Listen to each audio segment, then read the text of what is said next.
ಮೋಹನ್ ದಾಸ.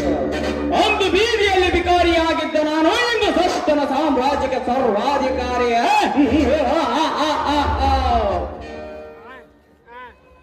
ರಾಜ, ನಾನು ಮನಸ್ಸು ಮಾಡಿದರೆ ಅಸಾಧ್ಯ ಎಂಬುದೇ ಇಲ್ಲ. 75 ವರ್ಷಗಳ ಕಾಲ ನಾವು ಅನುಭವಿಸಿದ ನೋವಿನ ರುಚಿಯನ್ನು ನೀವು ಅನುಭವಿಸಲೇಬೇಕು.